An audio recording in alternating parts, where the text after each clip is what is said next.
Exemple 3, page 42, chapitre 7.3. Un objet de masse M qui vaut 12 kg repose sur un plan d'inclinaison alpha égale 30 degrés. Il est tiré par un fil horizontal auquel est suspendu un contrepoids.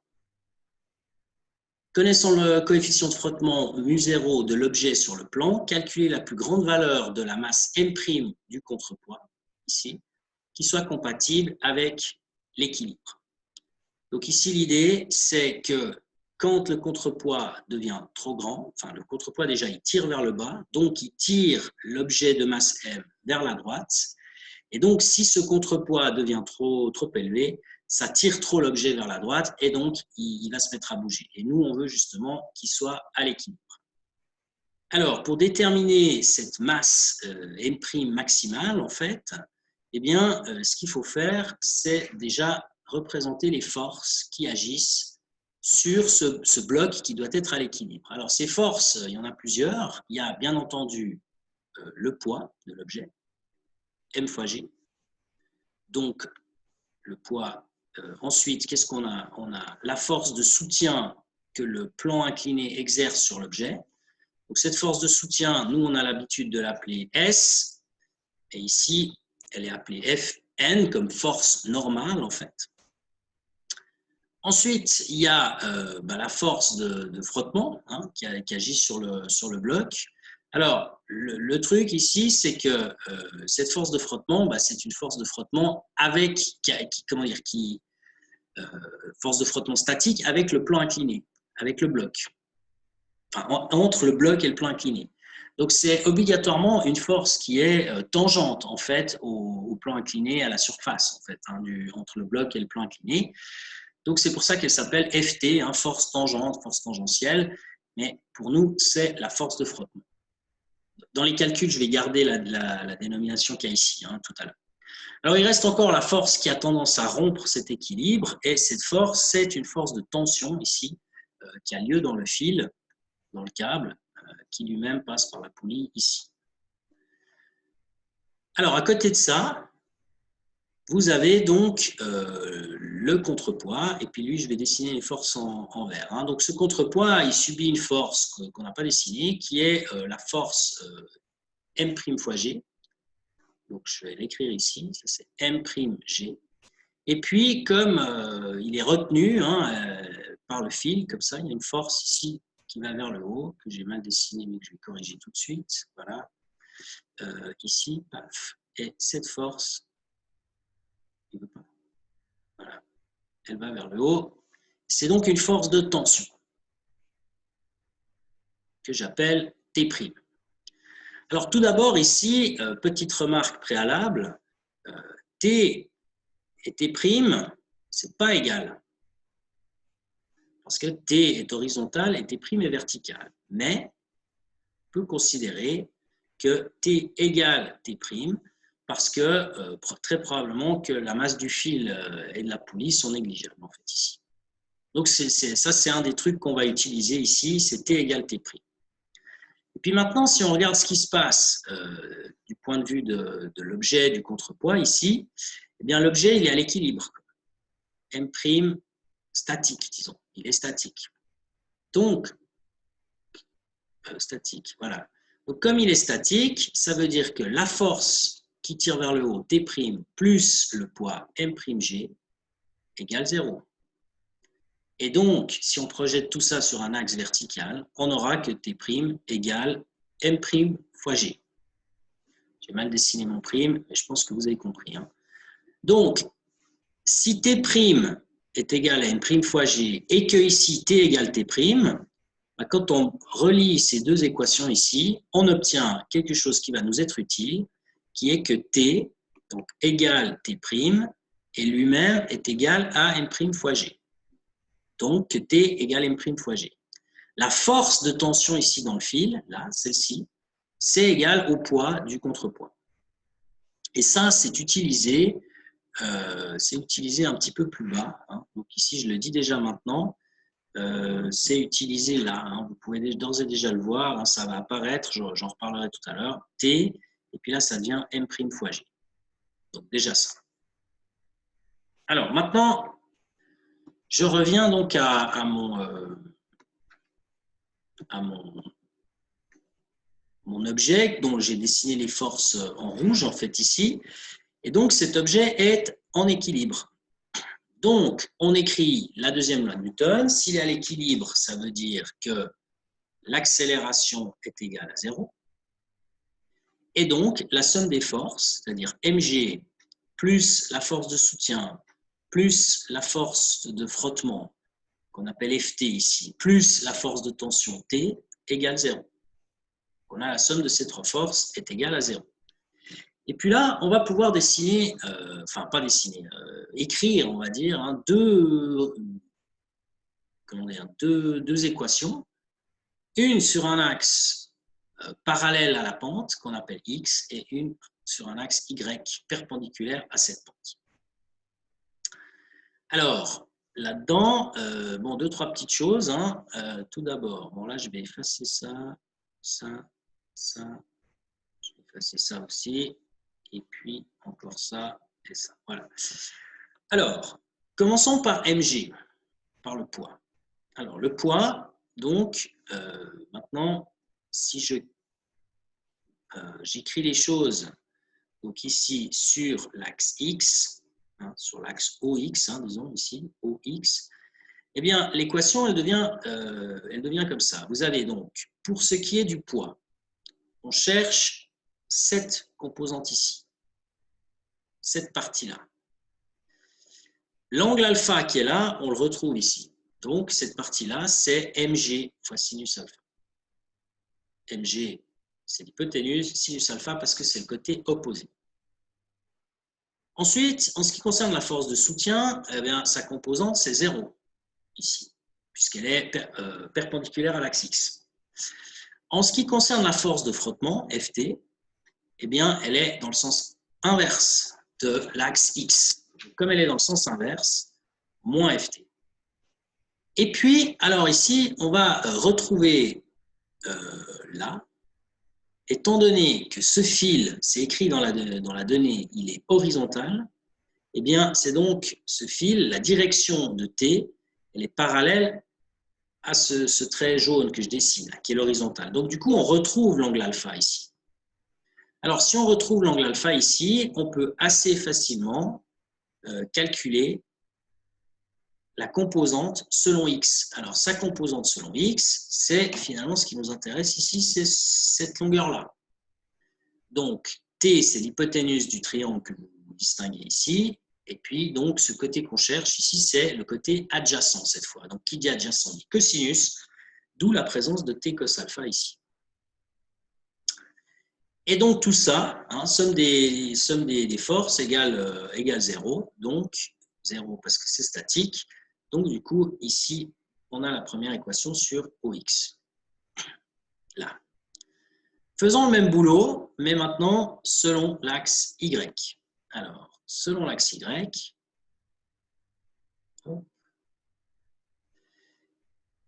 donc selon l'axe Y, eh bien, mg, maintenant ce qui nous intéresse, c'est la composante, c'est ce côté-là. Ce côté-là, c'est le côté opposé dans le triangle que nous avons ici, hein, avec l'angle droit ici, opposé à l'angle alpha qui est là. Donc, la composante, c'est mg cos alpha. Et en plus, c'est négatif parce que l'axe Y pointe vers le haut. Et là, cette composante, elle doit être prise vers le bas. D'où le moins qu'il y a ici dans la forme. Ensuite, on a la force de soutien. Donc là, j'ai fait mg. Hein. La force de soutien, elle est parallèle à y, donc positive dans le calcul. La force de frottement, elle est parallèle à x, elle est perpendiculaire à y, donc sa composante est nulle, elle n'est même pas écrite dans l'équation. Et puis, donc, finalement, pour ce qui est de la force de tension, on cherche la composante qui est parallèle à y, c'est-à-dire cette petite composante que je dessine ici. C'est le côté opposé à l'angle alpha, qui dit opposé dit sinus, donc T sinus alpha. Alors, vous vous retrouvez là-dedans avec deux équations, qui sont donc ces deux équations que je viens d'écrire ici. Voilà, là, ça. Bien. Alors, une fois qu'on a fait ça, eh bien, bon, là, je suis obligé de monter un peu quand même le tout, donc je vais tout effacer. Ouais, je vais tout effacer, et puis, je monte un petit peu. Donc, partons maintenant de ces deux équations.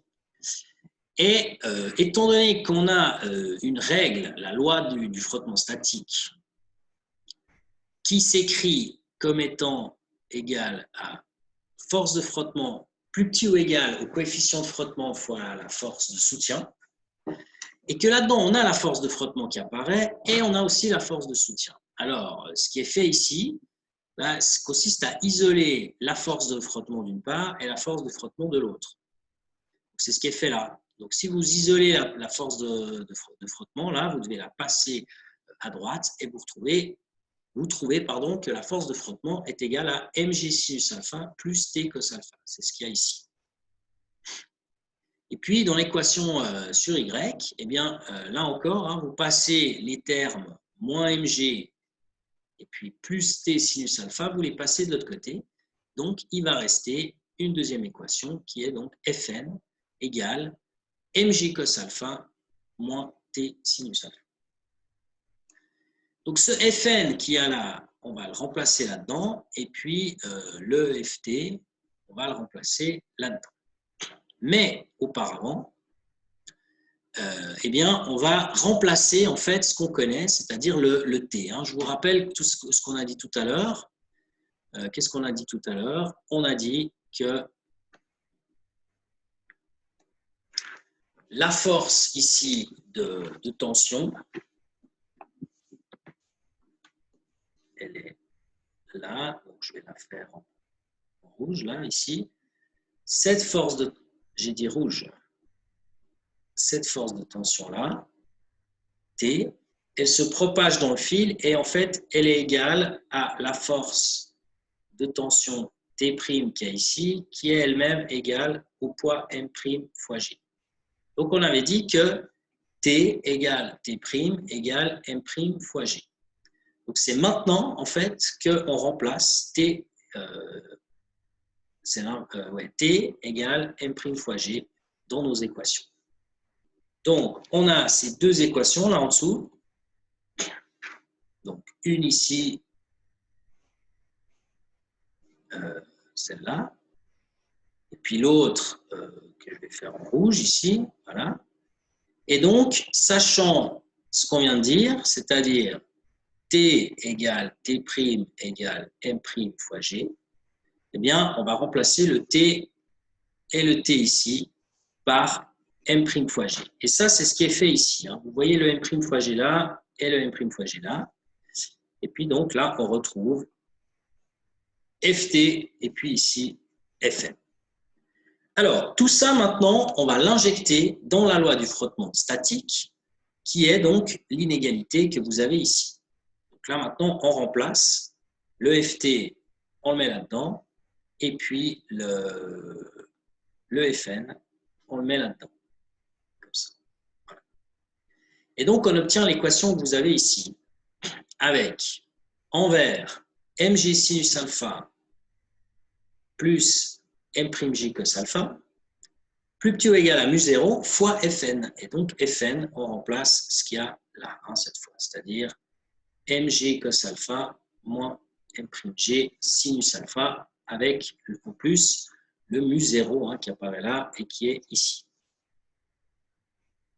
Alors, maintenant, l'idée, c'est de faire quelques calculs dans le but de sortir ce qu'on cherche, c'est-à-dire la condition sur la masse M'.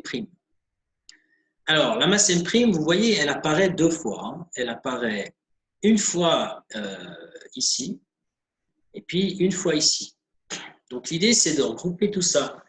Hein, c'est marqué, en résolvant cette inéquation par rapport à M', on obtient. Alors, ça, c'est justement ce que j'ai fait dans l'exemple que je vous ai, enfin, la petite feuille complémentaire que je vous ai envoyée. Donc, cette petite feuille complémentaire, hein, vous avez les deux équations qu'on a déjà obtenues. Là, il y a la fameuse inéquation. Et donc, dans cette inéquation, on remplace les deux choses. Hein, ici, donc, Ft qui devient mg sinus alpha plus m'g cos alpha. Et puis, envers Fn qui devient le Fn ici et que vous retrouvez ici. avec en plus le mu0 qui apparaît là. Donc, on en est là. Hein. C'est cette inéquation qu'il faut résoudre pour trouver la réponse. Alors, faisons cette résolution. Donc, je vous rappelle que le but, c'est d'isoler M', qui est là, et qui est là. Alors, la première chose que j'ai faite, c'est de tout développer. Donc, ici, on a mg sinus alpha. J'ai même encore raté une étape. Donc, bon, je le dis comme ça. Donc, mg sinus alpha plus m'g cos alpha. Et puis ici, à gauche, eh bien, on a, à droite, pardon, je vais le réécrire, on a mu0 mg cos alpha moins mu0 m'g sinus alpha. Alors, donc, on a deux termes à gauche, deux termes à droite. Et donc, l'idée, c'est de mettre tous les termes avec du M', c'est-à-dire celui-ci et celui-ci ensemble, et à gauche. Alors, celui-ci, on le retrouve là. Et puis, celui-là, eh bien, comme il est en négatif à droite, on le met en positif à gauche, ici. Et puis maintenant, bah, il reste quoi? Il reste ce terme-là, mg sinus alpha, qu'il faut passer à droite, d'où le moins mg sinus alpha ici. Et puis, il reste le dernier terme, mu0 mg cos alpha, qui est ici. Alors, une fois qu'on a fait ça, eh bien, on voit que des termes avec g apparaissent, enfin, il y a du g partout, donc on peut tout simplifier par g, puisque g ne vaut jamais 0. On peut donc diviser par G ici, ce que j'ai fait en rouge. Et puis ensuite, on met en évidence le M'. Donc là, il y a M' que j'ai mis en évidence. Et qu'est-ce qui multiplie ce M'? Il multiplie cos alpha et mu0 sinus alpha. Vous le retrouvez en fait ici, ce M'. Donc, on a ici cos alpha plus mu0 sinus alpha. Et puis de l'autre côté, eh bien, j'ai choisi de mettre en évidence le petit m que vous trouvez ici. Et donc ici, ce petit m, il est en évidence ici et il multiplie mu0 cos alpha, ici, moins sinus alpha, que vous retrouvez ici. Alors là, ça prend forme. Quand on a cette équation-là, maintenant, il reste une petite étape qui consiste à diviser par ce que j'ai entouré en bleu pour obtenir M' tout seul. Et donc, on obtient l'inéquation qui est là en bas. Inéquation, donc, M' égale tout ce qu'il y avait à droite, ça, qu'on retrouve ici et avec ça, hein, en fait, et puis le tout divisé par ce qu'il y avait, ce qui multipliait M' ici, et là, on retrouve ici ce truc-là.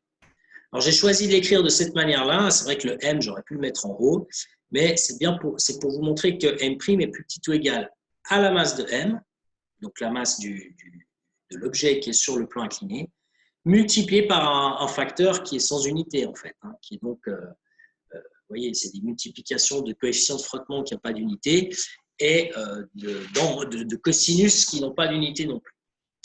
Alors maintenant, sachant les valeurs hein, de mu0 et de alpha, on peut calculer et on trouve que la masse en question est de 1,05 kg.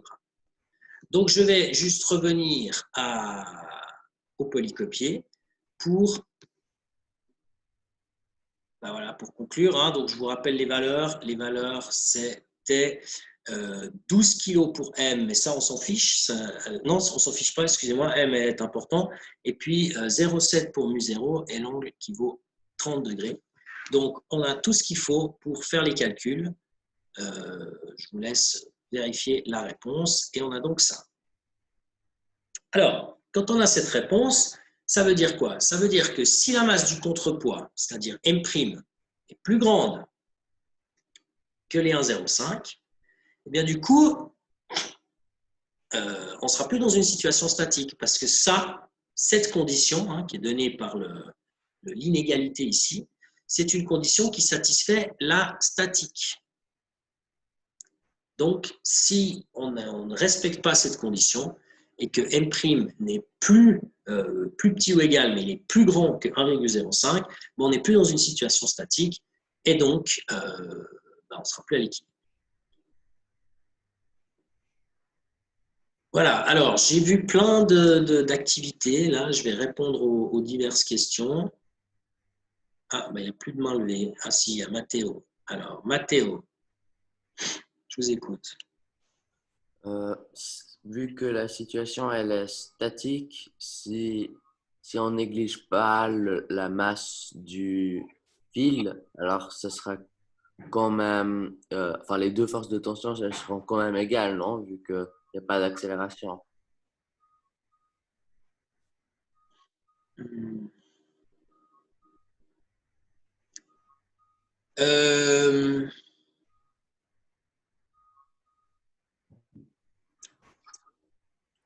Il faudrait que je réfléchisse à cette question. Là, comme ça, il faudrait que je pose 2-3 calculs quand même. Okay. Je peux. J'aurais quand même tendance à dire que vous avez raison. Ouais. Okay. On va dire que vous avez probablement raison. Ouais. Mais il faudrait que je fasse des calculs pour en être sûr. Ok, merci. Je vous en prie. Alors, il y a encore Alisa qui avait une question là. Si la masse M', elle diminue trop, même si elle est inférieure à 1,05 kg, au bout d'un moment, le bloc il va glisser, non? Donc ça sera plus statique.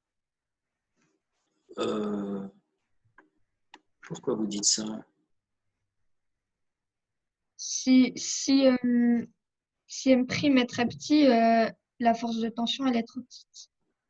Ouais, mais la force de tension, c'est justement elle qui a tendance à faire glisser l'objet. Si vous, mettons t égale 0 dans les calculs, si vous mettez t égale 0, il y a ça qui disparaît. Quoi. Du coup, vous vous retrouvez avec cette équation-là qui devient ft égale mg sinus alpha, et puis l'autre qui devient fn égale mg cos alpha. Bon, ça, c'est l'exemple 1 qu'on a vu. Hein. Parce qu'après, si vous mettez tout ça ensemble, c'est-à-dire vous avez Fn qui doit être plus petit ou égal à mu0 fois, non pardon, Ft, là, ça c'est Ft, je me suis trompé. Ici, là, hop, ça c'est Ft. Ft plus petit ou égal à mu0 fois Fn. Donc, vous trouvez, je l'écris là en haut, mais j'ai plus trop de place, je l'écris là en fait. Hein. Vous trouvez mg sinus alpha, qui doit être plus petit ou égal à mu0 fois mg cos alpha. Et donc, vous simplifiez par mg qui apparaît à gauche, à droite. Et puis ensuite, donc vous avez sinus alpha est plus petit ou égal à mu fois cos alpha. Et donc, on avait vu que la condition, c'est donc que mu doit être plus grand que, que sinus alpha sur cos alpha. Et ça, eh bien, c'est la tangente alpha. C'est exactement l'exemple 1, je crois, hein, qu'on avait fait.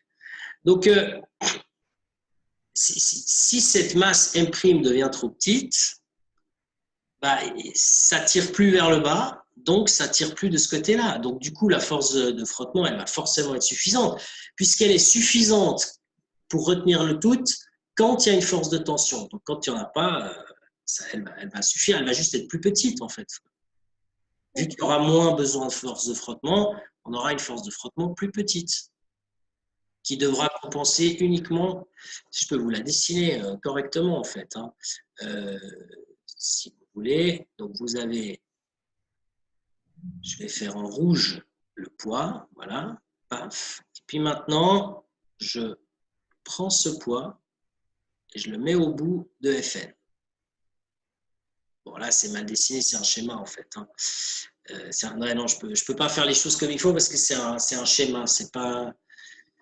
non, excusez-moi, je dis n'importe quoi, je recommence. Non, c'est pas mal dessiné.